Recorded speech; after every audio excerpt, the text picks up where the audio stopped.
go ahead and talk about the 5 steps to success through innovation. My premise is that innovation, which is the most powerful route to economic growth the history has ever known, is also the most threatening force. That is why the term disruptive technology was coined. The economy wants stability, but needs innovation. Now, I want to repeat that. The economy wants stability, but it needs innovation. This inherent tension is what births our economic growth. This is what it's all about, folks.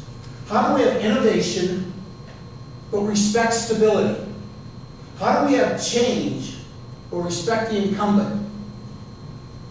Now, isn't it ironic that I'm considered one of the most disruptive technology advocates on the planet, but I'm always asked to address the oil and gas industry, the automotive industry, the rail industry? Now, isn't that strange?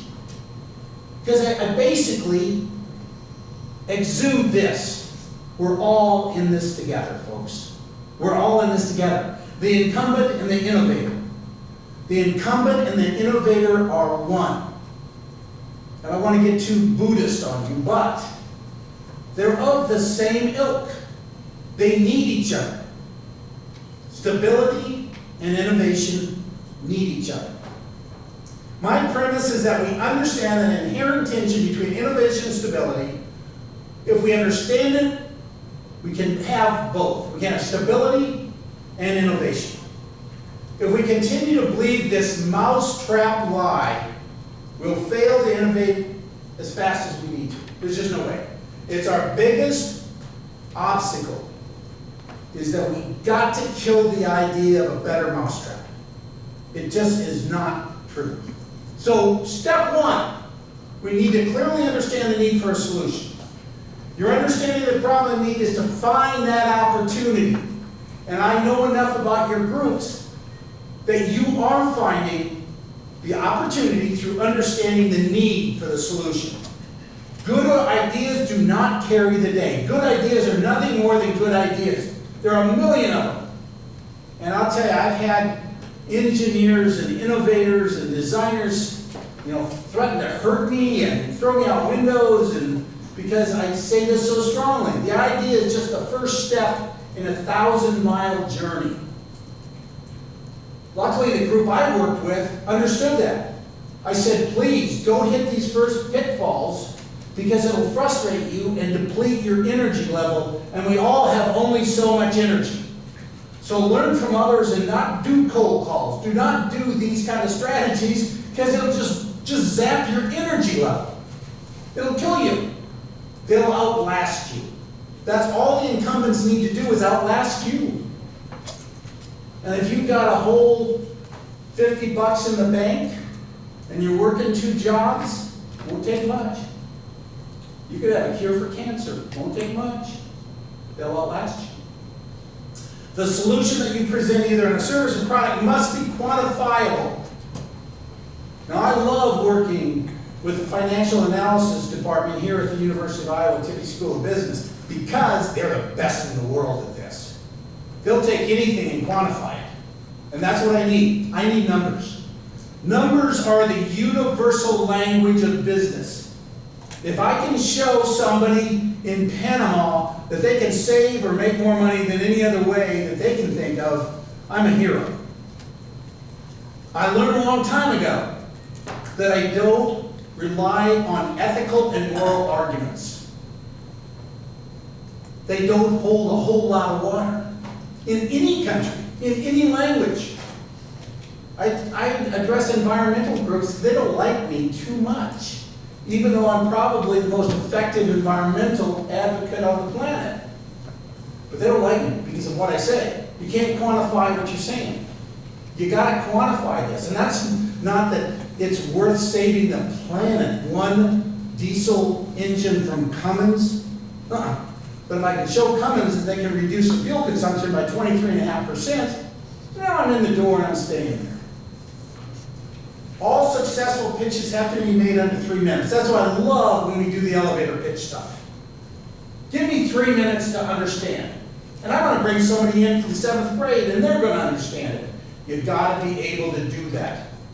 Don't talk down to me, don't talk over my head, but you've got to be able to do that. All successful pitches are less than 3 minutes, and a 7th grader can understand them. Whatever it is. Organic-based cancer solutions, whatever you've got has got to have a benefit. That's step one. Step two is realistically set value on your service or product. Folks, the thing I hate, and I can smell it a mile away, is when an innovator, a designer falls in love with their product. Because now I got a problem. That's their baby.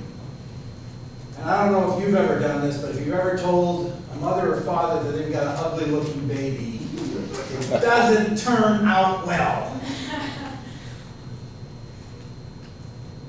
So, I can sense that. I usually run away. When I can feel, when I hear the love that they have for that product or service, I go, oh man, you are so going to fail.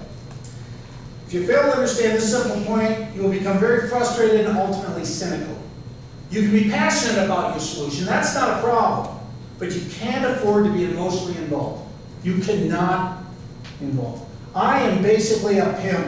I gotta tell you, I sell things. I'm a very good pimp, but I do not like any of the technologies I represent.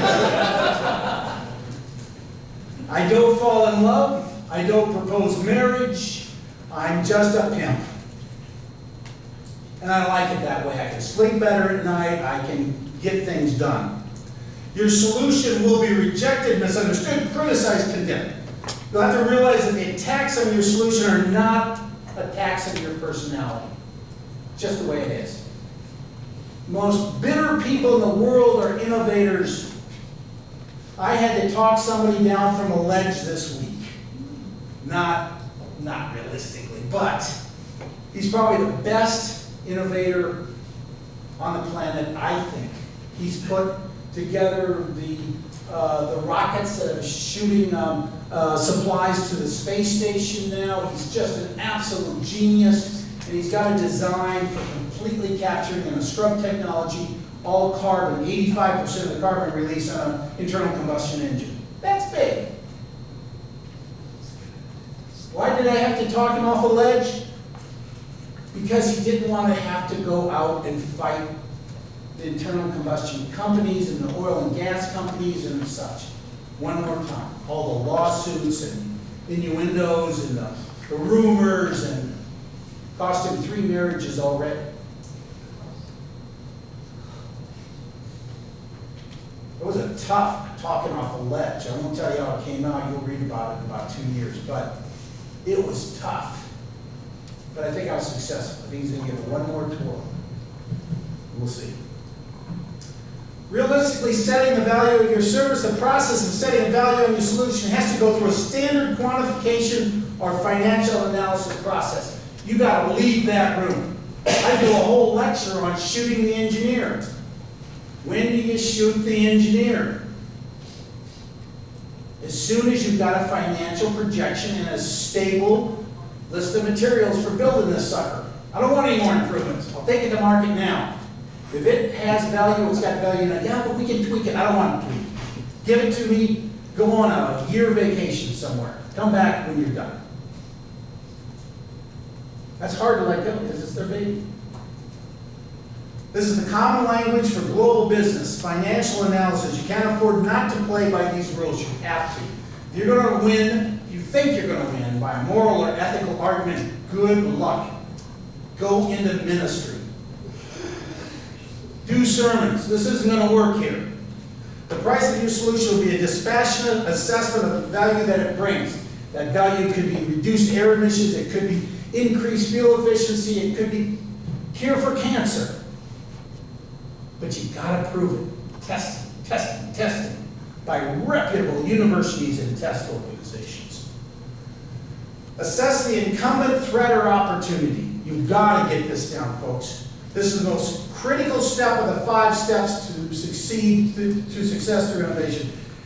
Terribly important to assess the incumbent threat or opportunity presented in the market in which you will enter. Even with cancer drugs, you know Novartis is out there, you know there are companies that think they've got the corner on the market, and you come along? Are you going to start your own pharmaceutical? Good luck. You're going to start your own automotive company like Tesla? They're struggling. And Elon Musk has got more money than God. And they're struggling against the big 3. Unlikely. We will be talking about incumbent strategies for cooperation and cooptation. If you've got to compete, good luck. I would say out of every 20 projects I do, only 1 is a competing strategy.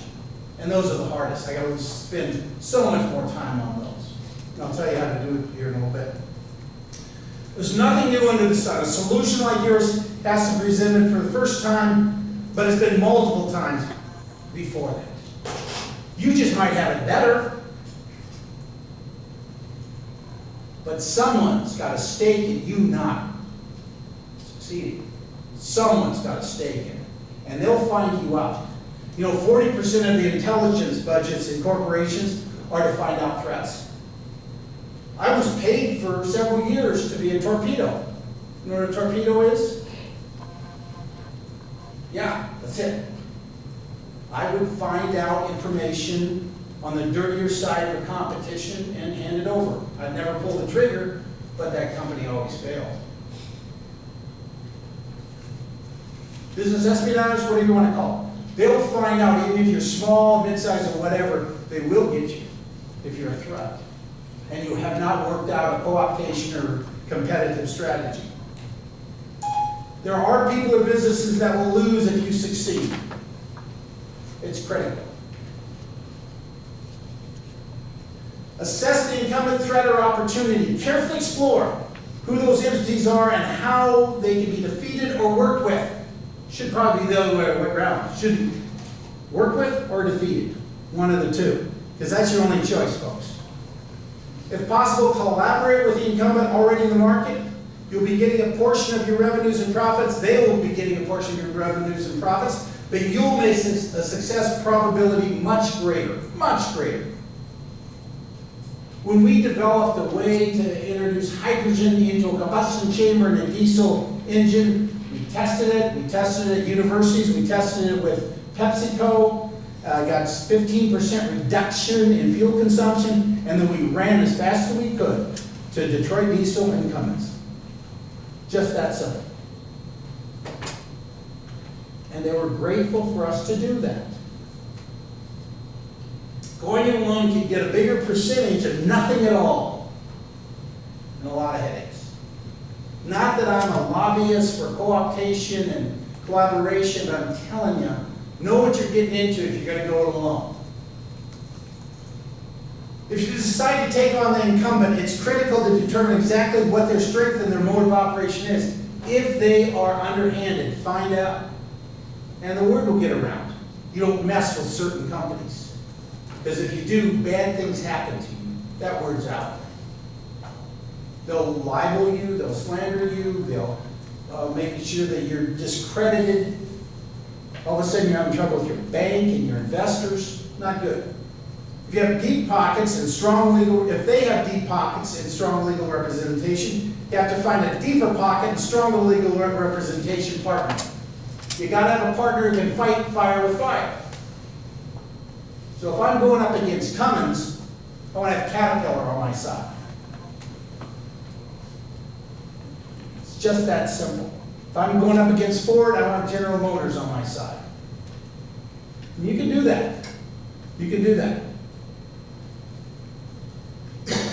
Design co-optation and computation strategies. The first and best option is always co-optation or collaboration. If you can prove through test results at a major university or a test group like Southwest down in Texas and San Antonio, and you've got the numbers to show that you do what you do when you do it well, get a meeting. Get a meeting with the technology development for that incumbent. Sit down. Understand that you may take a much smaller portion, but you're taking something.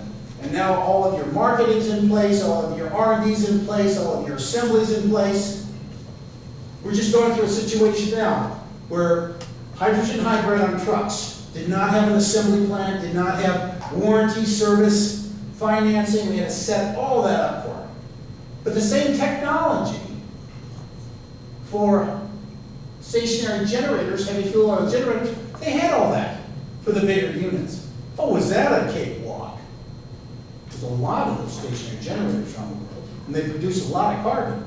So we were happy for that. So one way you had to facilitate everything, the other way you didn't. A case has to be made to show the incumbent that your solution is even more successful. They will be even more successful with your solution. You are giving up percentages, you're giving up percentages of your profit, but you're making your life much easier. Just the key. If you decide on confrontation, it's critical to find the forces that allow you to be successful in confrontation. So you've got to get a partner, as I mentioned. Is there another minor incumbent, but in the marketplace that can provide you with what you need? Is the price tag to partner with that minor incumbent worth what you're getting? That's critical. And then step 5, if you've gone all through that, look how far we've come from the innovative idea. Look how far we've come. Years, in some cases decades. Then you go to market. You go to market, and what is market? Market is basically credibility. After you've figured out the answers to the questions on co-optation versus confrontation, you're ready to go. The success of the marketing effort is directly proportionate to the amount of credibility you have. Credibility only comes from a couple of sources, folks. Not dreams, not wishes, not ethical, moral arguments. It comes from testing and performance. Testing and performance is the only way you can get credibility. Or you just partner into credibility. Cummins is greatly credible. If I take a hydrogen hybrid through Cummins, it's an instant success. So we're doing with Yutong Bus Company. Yutong is the largest manufacturer of buses in the world. If they use it, all the other buses companies will use it. That's simple. If you're going alone, you're going to have to get a solid market test result to support your claims. That establishes credibility. Oftentimes, universities or high-profile clients can provide that benefit. That's what the hydrogen hybrid group did. They had PepsiCo. PepsiCo is a name brand. If they're getting 15% fuel efficiency improvements on their trucks, about anybody can. So we're going to get into a little exercise. I want to pass out some sheets, and we'll get into the last section of this presentation. What I'm going to